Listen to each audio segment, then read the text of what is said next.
Plus the fact that like the only turtle you need in any Turtles games is fucking Donatello. Maybe Oh, Leonardo. yeah. Maybe That Leonardo. bow staff's badass. Well, the fucking range. How are you going to compete with that with the Sai? You can't. You can't compete. I mean, he had the drill, but that took life away. You know? Yeah. No, I always felt like, as far as Raffi went, like, even especially in the third one when I replayed it, even here recently, it would have been nice if they would have at least made him a little bit faster, and that would have been your advantage with him. You know what I mean? Yeah. Or being able to somehow attack two enemies at once. That would have been cool.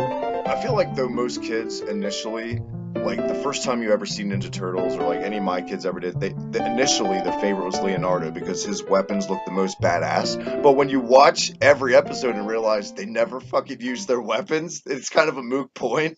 So then I guess it's like then you go on their personality traits from there, like I mean, there was a couple of them where Leo definitely cut the shit out of some foot soldiers. Some foot soldiers, but they didn't do it a lot. I feel like I don't know, and it's like when you discover that for the first time, it's like, oh well, you know, off to the personality board because kids are always going to go off guys with the coolest weapons first. That's why they're kids. Yeah. You know. But then, you know, then it switches over. If you were an 80s kid, 80s and 90s kid, the line Michelangelo is a party dude appeals to you. Well, he was the walking cliche of the time. It was like every cool phrase of that time, they gave it to one character. And then, yeah. You know, we're just going to make Donatello a dork. Well, meanwhile, we're going to give that part to Corey Feldman in the movie. Michelangelo should have been what Peter Venkman should have been in the card. Like that zany guy, but a cool fucking way kind of thing. Like, no, I think Donatello should have been more of the Peter Venkman of the group. Well, that's Peter was still smart. Peter was smart. I mean, none of the turtles were smart besides Donnie. That's a given. Maybe Leo. Leo was the most patient, I feel like. Yeah, but instead Donatello was more like the Egon, if you think about it. You know, if you were to partner them up, you are right. If you were to partner them up, I could see Venkman getting annoyed by Mikey. I can see every cartoon character getting annoyed by Michelangelo. Do you remember in Turtles Forever, like all the different universes of Turtles, and they all hated that Michelangelo from the 90s? Like, but they fucking really ruined those characters. They did. They turned up the cheese to like 2000 for the 90s. They made them fucking terrible. Just fucking terrible. Borderline insufferable. This is a good conversation. Well, that's why we're recording, Tannen. That's why this is the reset button, episode 44. Welcome back, my man. It's been a minute. Not as long as a break as we have been, so that's good at least. Talking to Little Turtles. Good to have you back. Real quick, where can everyone catch you and all that goodness? You can always catch me at Tannen's Bum at Twitter. I know it doesn't look like I look at it, but I do, folks. Also, I got an Instagram up. It's just my name. You can check that out too. You can also check me out on Facebook if you really, really want to. And you can check out our show as always and Travis at the Hibiki TMD at Twitter. Or you can also check of course the channel. Hibiki TMD, lots of good shows, all that great shit. That's good. So you just want to go ahead and jump into this. Dollar bill, y'all. I smell money. As always, like Tannen said, at the Hibiki TMD, hit that subscribe down below. All the goodness, retro gaming, pro wrestling. But Tannen, we're back. And before we get to the usual what you've been playing this week, I already know somebody got a little something since we recorded last time. Why don't you dish on your big gift, Tannen? Oh, yeah. Since we recorded last time, it happened upon to be Karen and I's 8th anniversary. And out of nowhere, which was a huge surprise, she got me a Nintendo Switch. So, and it was really cool the way she gave it to me because she came home from work and I was just kind of sitting in the living room. I beat her home and, she was just like, hey, I got you something. Do you want it tonight or do you want it tomorrow, which was the actual date? And I was like, well, is it something that we will want to use tonight? Not knowing God knows what it was, but it could be fucking anything. And or I was like, is this something that you want to hold off to give me until tomorrow? And she couldn't help it. She was just busting. So she had me sit in the chair and of course just put it in my lap and open up my eyes. Like even when I felt the box, I didn't think it was a Switch. You know what I mean? Like, Yeah. I mean, for all I knew, like, not to sound derogatory on a show or anything, for all I knew that was a special sex toy we were going to use or something, like, just use the box. And, lo and behold, though, it was a Switch, and that was just very exciting. So, yeah, I got a Nintendo Switch, which is so funny because the last episode that we did, I was still talking about how I was hesitant on getting one, No, and all that good stuff. Just, I'm going to wait, you know what I mean? Well, I'm telling you what, though, I am very happy with it. It technically, is though, you're safe because it was gifted to you. It's like you went, you know what, I cave. Exactly. Well, no, and like Karen was just like, she asked me like 50 times if I liked it, because of course, the way I was talking on our last episode, and I fucking loved it. Like, I was like, what the hell, are you kidding? She was like, but I didn't get you any games, so we had to run out and get games right off the bat. Because I was like, well, we're going back to Target, like, we're getting some games. So the first titles that I actually picked up, I picked up 3 of them. I got Mario Kart 8 Deluxe, which is an awesome version of Mario Kart. We also went ahead. I was like, we need to get a Pro controller, because I was like, there's no way one of us is just going to, we're not going to want to just use Joy-Cons. They're fancy. They're padded and stuff, right, for the Switch? Huh? Yeah. Dude, the Pro controller is hands down one of the best fucking controllers I've ever used in my life. Is that still going for like 70, something like that? Yeah. Oh yeah, I know. I was just like, well, let's go out and drop some more money. And yeah, it was ridiculous. Like, I did get crazy with the Cheese Whiz on it, but it was all stuff that I was like, I definitely, like, let's make this a full, 2-player experience. So I got that. I got the Pro controller. Mario Kart 8 Deluxe is awesome. I mean, it's Mario Kart, but all the racers are already unlocked. They also have, the additional characters. The Splatoon characters, of course, are our newcomers. We are working on redoing everything. Karen actually beat all the races on 100cc, which she's very proud of. She's outside right now, so I'm not going to grab her and be like, come in here. Go do it. Just stop the show and grab her. No, I'm just kidding. Yeah, I might get her to get on so she can do a review of Mario Kart 8. Sure, she's the racing head out of all of us. The other games that I got, though, I got a Super Mario Odyssey that night. Really enjoying that. It is definitely probably the best Mario game that's come out since Mario 64. Has definitely blown my mind. Both handheld and TV iterations are really great. It transitions so smoothly. All the freedom moves that Mario always did was there. You don't punch stuff, however. You throw your hat, which I was like, kind of like, I should be allowed to have an option to either throw my hat or beat the shit out of something. But whatever, I'll look past it, because it is cool to throw the hat and possess certain things too. Yeah. And you can actually possess a lot of things. Goombas, the Tyrannosaurus Rex is one of the most funnest things to actually, throw the hat on and possess. Ends up with a little mustache and stuff. I haven't gotten too far into that game, but it is, I'm probably like 5 worlds deep at this point. And the streak continues. I've yet to hear one person who's ever played that game to say a lot of negative things about it. Everyone says it's great, and pretty much the same thing. The best in Mario. Why do you think it is the best in that gimmick? I think, your jumping moves are a main thing. Remember how, like, and also the camera control is really, really good. The gimmick also with, possessing things is really awesome. It's a great addition to it. Seems addicting. Just that gimmick. It definitely is. And, like, I have both Super Mario Galaxy and Super Mario Galaxy 2. Those are great games, but it was not what I was still looking for in a Mario game. And I also, I've beaten Super Mario Sunshine. And again, that game too was not as good as what Mario 64 was. And this, I do feel like it beats it. Is it a thing where, as good as those games were, and yes, Tannen and I like Mario Sunshine. Come the fuck at us. I'll defend that game. I had a good time. I love both of them and the Galaxy games. Is it a case of those two games were good, but there were too many bells and whistles where at the end of the day, we just wanted some streamlined fucking good old Mario feel to it. It was a little too much overkill in a way. Yeah, most definitely. I mean,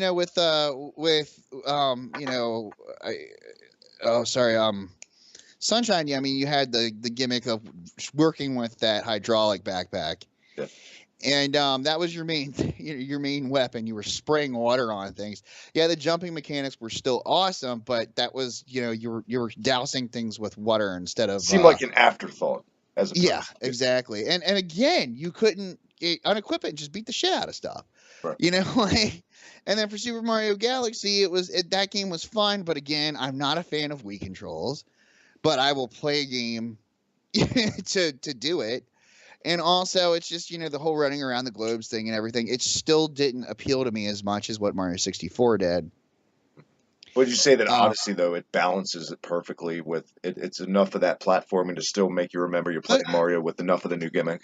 Yeah, most definitely. I really feel like they took, after the success of Super Mario 3D World and 3D Land, they were like, we need to go back kind of to our roots that we did with the N64 as far as 3D platforming goes and take that, because both of those were very successful games. So yeah. Odyssey, excellent fucking game. God, what else did I get? Oh Breath my of God. the Wild, you were saying off air. I did get Breath of the Wild recently. That game is awesome. Again, on the Switch, I am reliving all my memories. I'm actually taking different paths this time just for the hell of it. But it is cool to just, I have that wirelessly. I can take it anywhere, and it is handheld just as beautiful as it was on the Wii U. There is a little bit of graphical and process changes on whenever you dock it, of course. But it still is. It's just Breath of the Wild on the go. I mean, you can't really argue with that. Yeah. It does make me want to get games like Skyrim and everything for that, just to be able to do that. The other game that we got, Street Fighter Collection. It speaks for its. The game does run very smoothly. Karen whooped my ass on it. You'll love it, because I mean it has base not through like all the. So it was a really, really good. It's a really, really good compilation. You're not going to get bored with that very quickly. And we're not bored with it. We wanted to get a fighting game just to have a fighting game. The other two games that we got that I downloaded off the market shortly thereafter was I got Lifeless Planet, which was a game that I have wanted to play since it came out. I didn't have a PC that was able to run it, and I never got it for Xbox One. So when I saw that it was coming out for the Switch, I was like, ooh, I really want this game. I got so enthralled with that game that I did beat it within 2 days. It's not very much so that it's kind of like Journey, but with a little bit more of a puzzle challenge to it. Yeah. And it does have a really deep emotional storyline. Had me in tears at the end. So, it was what it was. It is a really good game. It's got some interesting twists and turns. I'd highly recommend it.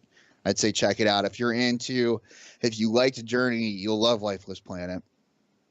Fair enough. And then the last game that we got, actually, and it's a game that I don't hear too many people talking about, is 1-2 Switch.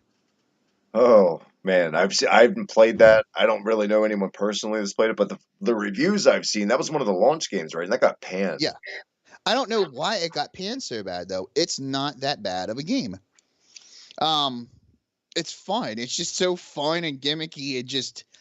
It's a fun party game. I mean, if you want to have friends over, get drunk, look like an idiot in front of everybody, which is always fun to do, 1-2 Switch is a perfect fucking game, man. Like, I'd love to have you over sometime to play 1-2 Switch.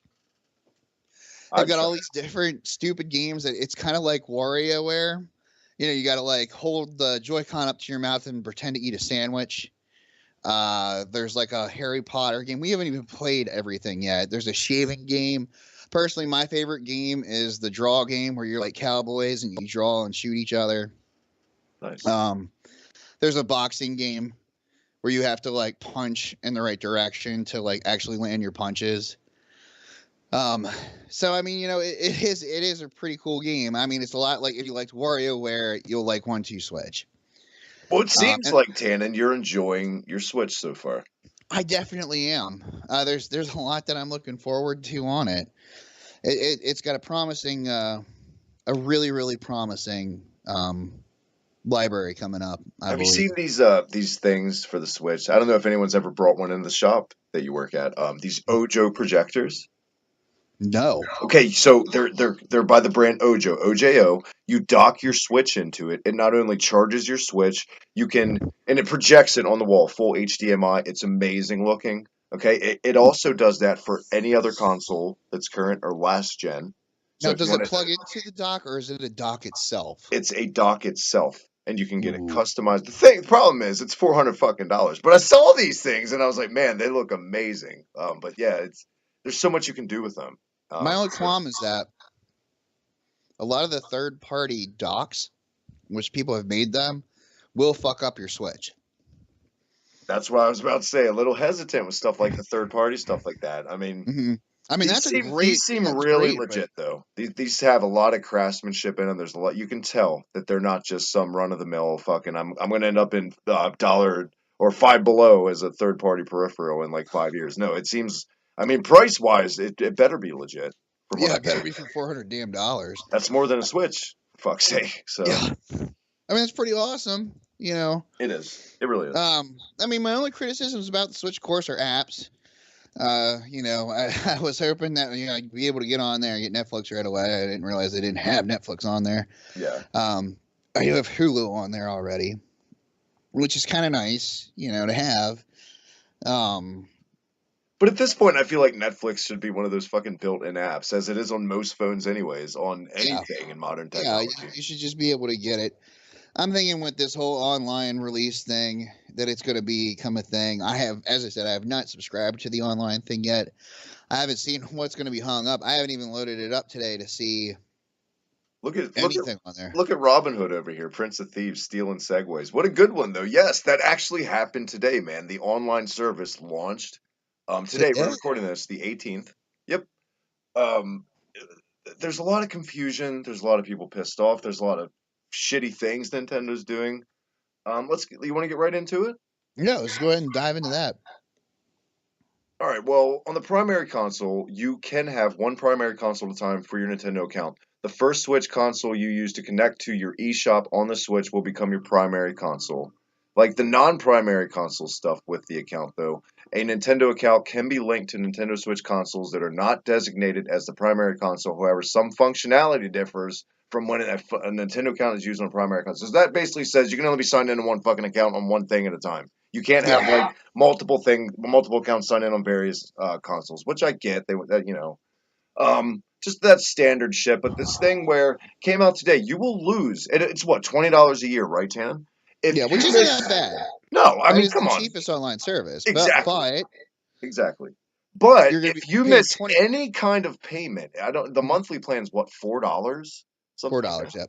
If you miss any of that, you will lose all of your saved data. All that cloud stuff will not be there unless you make a payment. Now, if you make the payment, I haven't seen on it, like if you get that data back, I'm not sure. I haven't seen that yet, but wow, that's pretty. And also though, if you see, that's what gets me. Microsoft, their cloud service is free.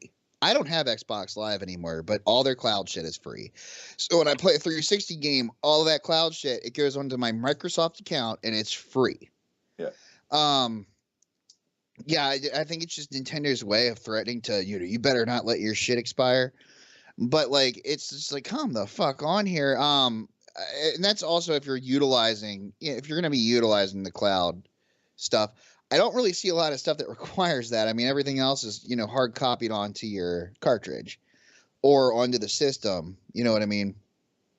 Nintendo held a Q&A real quick, and one of the questions were from one of the people there. To Nintendo, after my Switch online subscription expires, will my save data cloud files in Nintendo NES, Nintendo Switch online save data be erased? Nintendo fires back with, save data stored with save data cloud cannot be kept outside of the duration of your Nintendo Switch online membership. Flat out. NES, Nintendo Switch Online also uses the save data cloud, so the same applies to all of it. However, if you keep the NES system, Nintendo Switch Online save data saved locally on your Switch console, then you can use it again if you purchase another membership. So you'll get your files back. So there's for confirmation. the NES and your Switch stuff, no matter what, that goes onto the cartridge Exactly. anyway, or your SD card. So they can't just rob you of that. Yeah, I think, and people, there's a lot of confusion right now with people. That's just dropped like today and yesterday, so people are pissed, and I think Yeah. we want to get the facts out there to you guys. Simmer Yeah. down a little bit.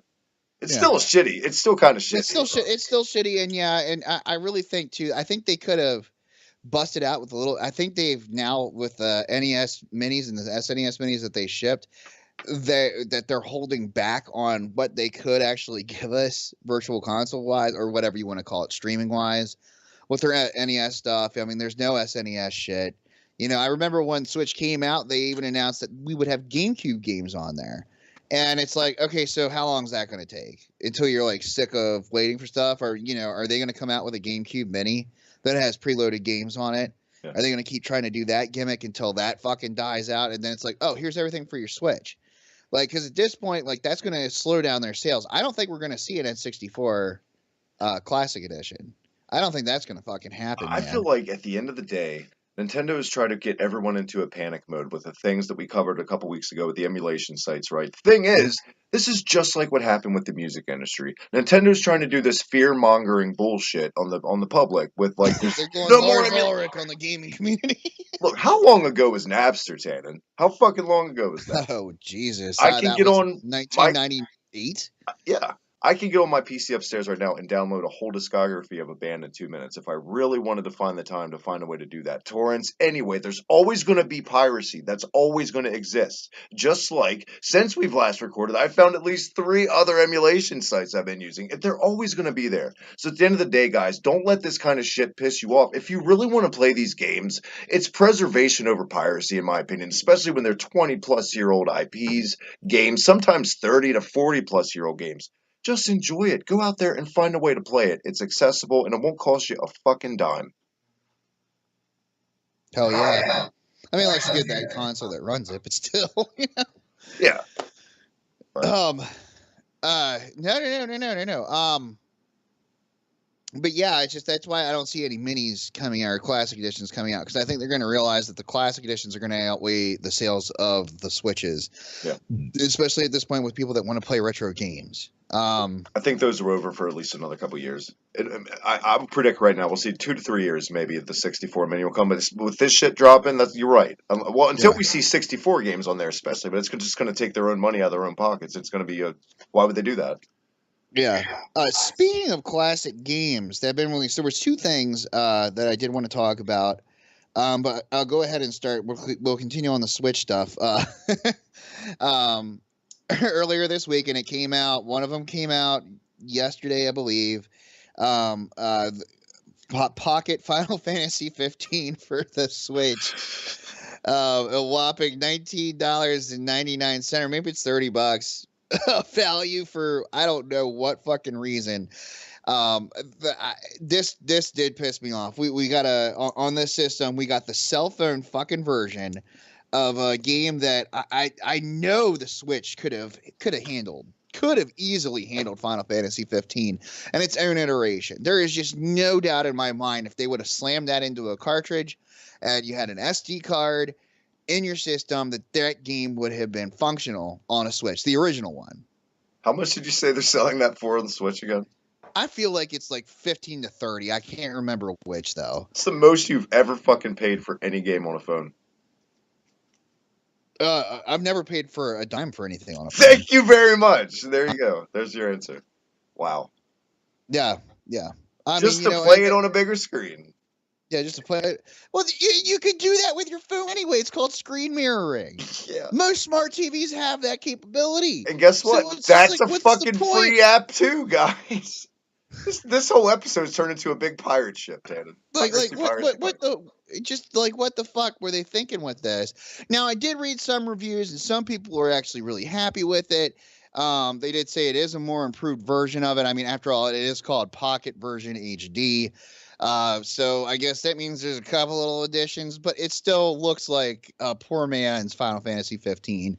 Plays like it. I mean, from all the videos that I've watched, it's just, it was like if Final Fantasy 15 had come to some system that was between the PS1 and the PS2 back in the day. It's a nice alternative for the diehard Final Fantasy fans that don't have a PS4. Then what the fuck are they owning a Nintendo console for if they're diehard fucking Final Fantasy fans? Own a goddamn Sony console. Just play. Just buy the get a actual fucking game. Xbox. Get either, because that's what they're on anymore. Yeah, just buy the actual game, not Pocket Edition. Just give me the edition, motherfucker.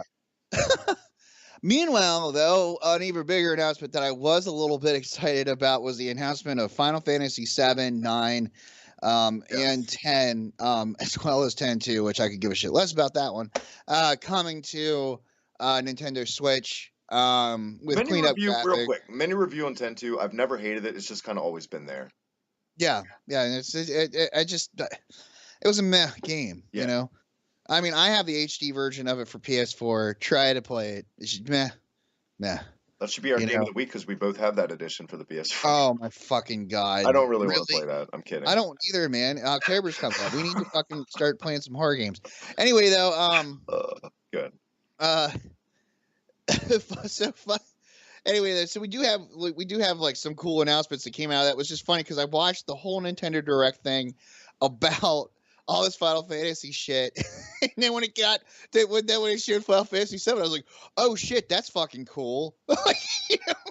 But and it's not even the remake; it's just another cleaner version of the PS1 version that I already fucking have. But you know, hey, I can take this to work with me. I think, hand to God, both of us can safely say that's one of those games that we will shamelessly buy on every console we'll probably ever own if it's available. Yeah, and shit, 9 I'm kind of happy about too, because I have not gone back and played that in ages. I'm glad you said that, because that's the one I was stoked about, because it always gets fucking glossed over. Number 9. No, but you know what got glossed over this time? And it was like, Final Fantasy VIII. Come at me. Not a big fan of it. Was not a big fan of the Pokemon version of Final Fantasy. In the couple of years that I've done this YouTube channel, everyone's grown to know my disdain for that game, so I'm not going to waste my time doing it again. But I will say, I do know, Devil's Advocate, there's a fan base that really loved that game, so it's surprising they would just flat out skip it. Like, yeah, I mean, who knows? Like they just probably were like, no. Don't serve that fan base. Don't serve them. They've had enough. Moving forward, one thing that surprised me, and I'll go ahead and I'll start also talking about my pure excitement for this game. But one thing that I got to thinking about was, you know, we got Red Dead Redemption 2 coming out in October. And yeah, there's not a Red Dead Redemption 2 coming out for the Switch. Does not shock me, whatever. Probably with licensing deals. But one thing that I think they could have done and gotten away with it, we got L.A. Noire on the Switch earlier this year. It actually has been a good seller for that system. I am really surprised that just for the hell of it, to coincide with Red Dead Redemption 2, they didn't release Red Dead Redemption for the Switch. Like it just, you can clean up the graphics. Pocket edition. Huh? Yeah, Red Dead Redemption 2 Pocket Edition, or Red Dead Redemption Pocket Edition. That just takes so much badassness off the name Red Dead when you throw Pocket Edition on the end of it. Oh, God. But no, like, what I'm saying is, though, they could have just with L.A. Noire, they didn't even call L.A. Noire anything special. It was just L.A. Noire. They could have released, I really feel like, the original Red Dead Redemption on Switch. And I think that would have sold. Because, again, it's an epic game that takes hours to play. I am playing it again on Xbox One right now just to relive it. That's another game I would probably buy on every console if it was available. Yeah. But before it comes out, Red Dead Redemption 2 comes out, I do want to relive Red Dead Redemption. And there are things that I'm seeing that, like, when I read newspaper articles about events that took place in 1899, I'm like, holy fuck, that's going to be in Red Dead Redemption 2. You know, just because it's like this happened in 1899 with the Dutch Vanderlil gang and shit like that. And it's just like, that's when this new one takes place. So how interesting is that going to be that there's little snippets of newspaper articles that you read playing the game? If you're a nitpicker like me, I mean, I've spent so far 10 hours playing Red Dead Redemption and just digging up as much as I can to like actually have that then play out in the upcoming prequel. And Rockstar has They got a great way of doing that. I mean, they've done it, of course, with Liberty City Stories and, Vice City Stories. Not so much, though. But I really feel like they're going to be throwing in there's little details that now, I'm going to get excited if I go on a mission or a side mission or something. And I'm going to be like, holy fuck, that was a newspaper article that I read in Red Dead Redemption. Yeah. So I really feel like Red Dead Redemption is worth playing through again. So I just want to throw out there, I'm really shocked we did not get a version of the Switch or of the original one on the Switch. They gave us LA Noire, but like what's LA Noire going to have anything to do with what is going to be Rockstar's hottest game, probably of not only this year but next year and probably the year after. Real quick, Spider-Man's dropped. Everyone's losing their shit over the Spider-Man game, which I did. I went over to a mutual buddy of ours' house this week. I played a little bit of it. I gotta say, man, from the little bit of time I spent with it, the most fluid controls in a Spider-Man game, and I've played them all for the most part since 2 for the GameCube, which is still my favorite. Yeah. Flat out for just a console game, not even a PS4 Pro, probably the best looking game on the PS4 right now you can get, flat out. Nice. I mean, personally, my favorite Spider-Man game that was back from that area would have been Ultimate Spider-Man. I did feel that game was a little bit smoother, and that was probably due to the cell shading, and I only ever played that on GameCube.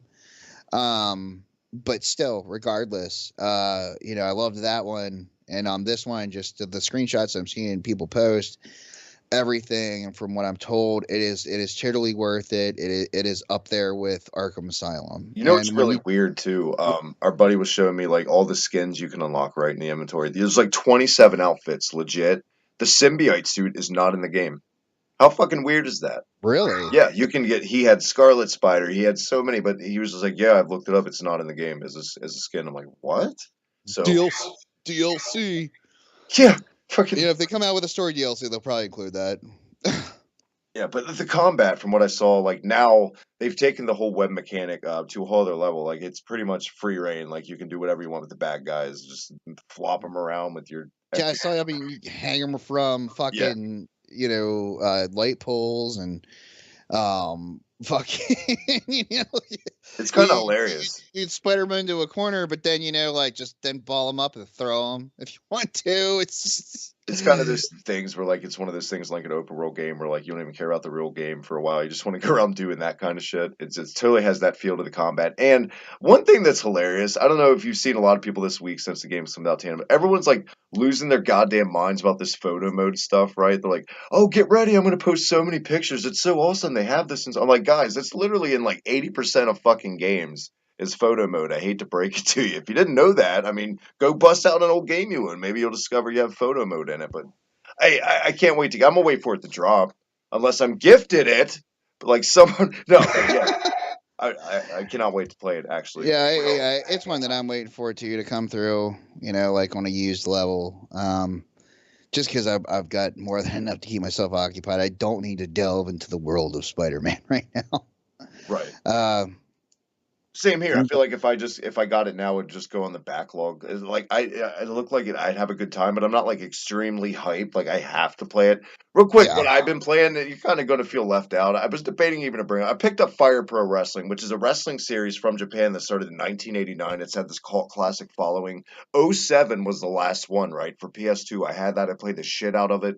It's like Minecraft for wrestling. Like you can have a roster of over 2,000 people. It's a sprite creator too at the same time, and it's the most in-depth move set wise and everything. The graphics are straight up like they were in 1989. It's retro. It's amazing, and you have to love pro wrestling to like it. But I've just been balls deep in that. I don't pre-order a lot, but I pre-ordered that game. That's what I've been playing. It's anybody listening to this a fan of pro wrestling. And Tannen, you might even like it because like in the community, I've seen people make all the members of Kiss, Ultraman, all the characters from Streets of Rage 2. Somebody took the time to make them all. Hey, remember when it comes down to a wrestling game, making customizable characters is my favorite part of it. Yeah. It's just you can make the most ridiculous characters out of all of it. It is funny.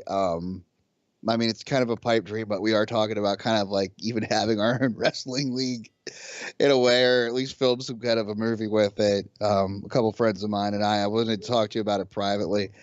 And need an announcer? Hopefully I never get another chance to experience Route 3 from goddamn Star Fox on Super Nintendo, which you gave me for Game of the Week. And I streamed it and it looked like an asshole. No, it was definitely an excellent stream. I wish I could stream. I need to kind of set myself up for that, especially by hooking up the minis, because a lot of people said they're a little bit more legit. But yeah, I can't believe you couldn't even get past the first level. I'm not calling you pathetic on this one. I It was is drunk. a tough fucking route. I can't get past the third level. So like hats off to you for putting in. Just it's so much effort. It really is just memorization on that thing. And everything's moving so damn fast. I mean, just you always got to remember, do a barrel roll, I felt bro. like the alcohol was going to help me. That's the thing, and it just deterred me from clearing the first fucking level. So lesson learned. Well, the thing about it is, I mean, that's a rail shooter. And on the third level, it's really sped up. So, like, especially when you've been drinking, it feels like somebody is pushing you while you're on roller skates, and they are pushing you really fucking fast, and all the shit's shooting at you.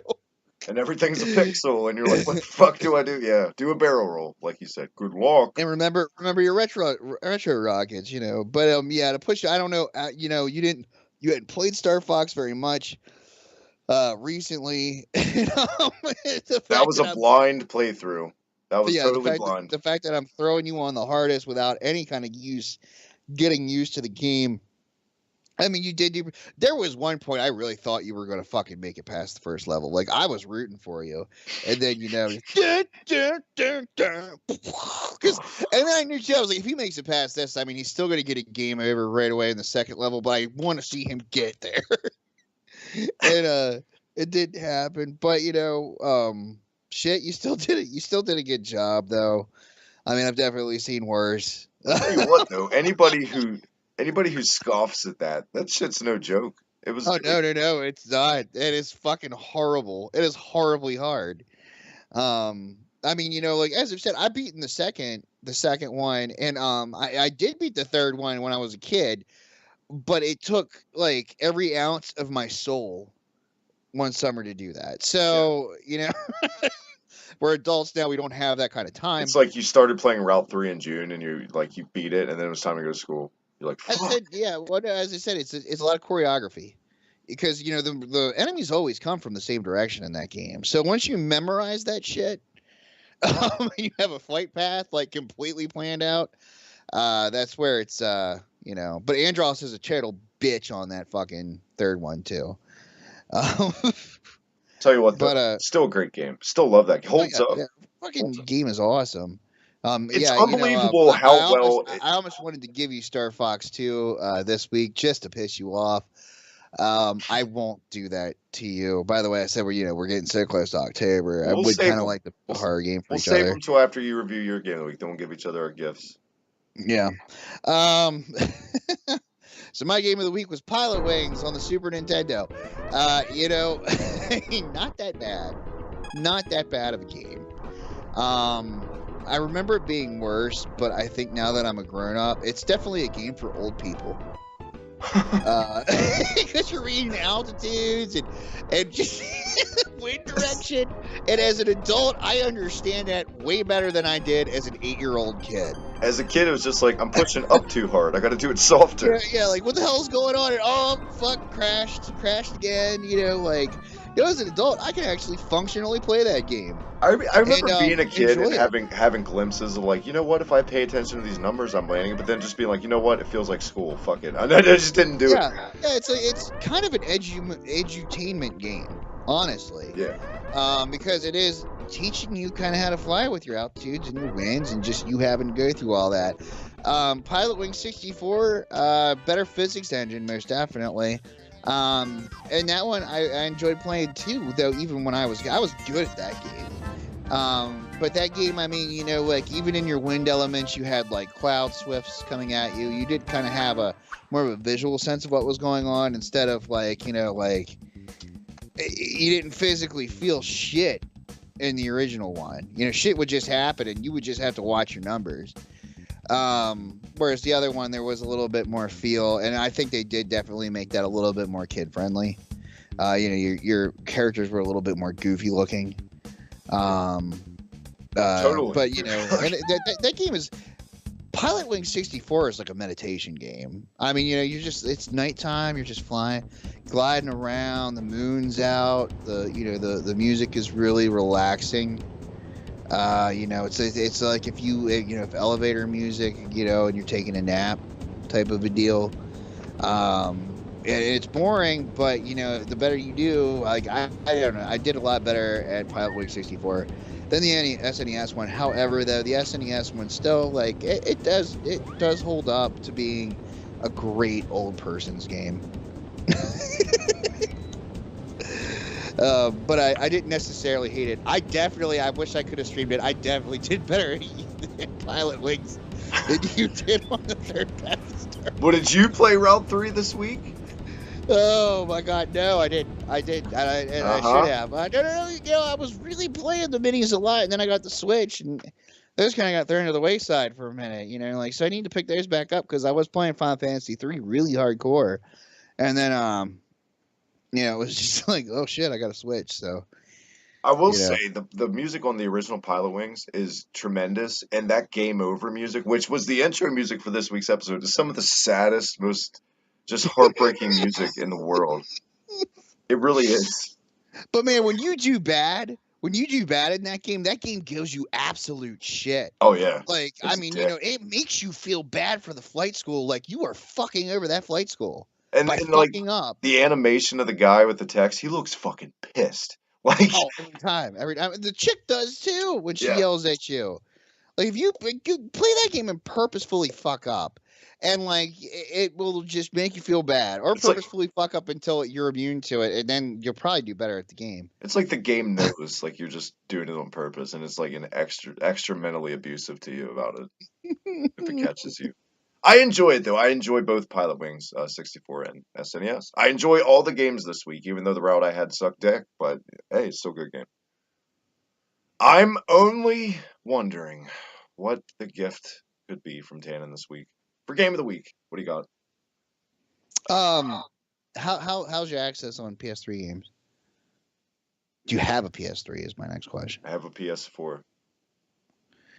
Fucking dick. My it's not very good. My accessibility to it isn't very good. I was going to tell you your game of the week because we are entering into October was going to be Saw for the PlayStation 3. Was Saw on anything older besides PlayStation 3? Well, okay, switch to you. Give me a second here. I want you to go. Since the movie just came out, I just did a show with my buddy OJ about it. I want you to go back because I'm actually, when we're done, I'm going to stream it tonight live. I want you to play Predator on NES. Have fun.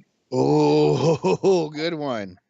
You know what? You want to do that? You want to throw those around? Let's go to a similar franchise then. All right. You're gonna play Alien 3 on the NES. Ooh, the NES. I always played the Sega not one. Not the Sega one, not the SNES. You're doing the NES, Alien 3. All right. Get ready. Challenge you accepted. Better buckle the fuck up, brother, because that game pisses me off so much. Hold on to your butts, Tannen. It's on. Because Predator ain't no picnic, friends. So ooh, God, next week's gonna be awful. We're just gonna probably have a shouting match about it's definitely gonna be like a thing. You did bring up next week. I kind of want to keep these semi-weekly at least, or we just at least do an episode where we talk about our game of the week and throw that back and forth if there's no news. Just to be able to do this because I love this time of year. I love October, and I think you and I need to get out as many horror games, as humanly possible. I'm down. I'm down with the question. All right. And also, we're going to start a new thing. Starting with this episode, we're looking for new little video clips from Reset Button episodes of Reset reviews. We're going to go ahead and there's going to be Game of the Weeks are going to be separate reviews too. So if you don't got the time, we understand to sit through an hour-long episode and wait till Game of the Week. There you go. A nice little one shot in your face, like a money shot, Tan. Until next week, it's a poor man's money shot. Poor man's money shot is our game reviews. That's why did you just call it that? Why did you just call it that? Poor man's money shot. No, don't. Because I want people to watch and not be like disgusted. People are going to Google that. Hey, you know what? People might Google that, and then they'll stumble on our show thinking that they're looking for some type of porn, and then boom, they watch us, and hey, it's marketing. Hey, no offense, I'm all about getting our name out there, but I don't know if I want those kind of people that would look up Poor Man's Money Shot to listen to us. Just recreationally, I'm gonna look up Poor Man's Money. Where can everyone catch you and what you do, Tim? No. I did the intro. You do the outro. That's the rules. Guess the rules are rules. Fools are fools.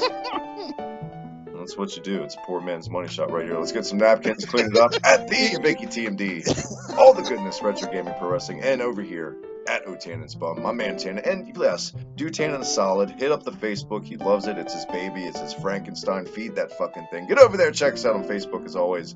And the Hibiki T merch store, UnionSmack.Big Cartel. Pick up your official Hibiki TBD shirt and Union Smack reset button shirts in the future and never drew a dime. All the goodness right here. Hibiki TMD, the reset button. Until next week. See you then.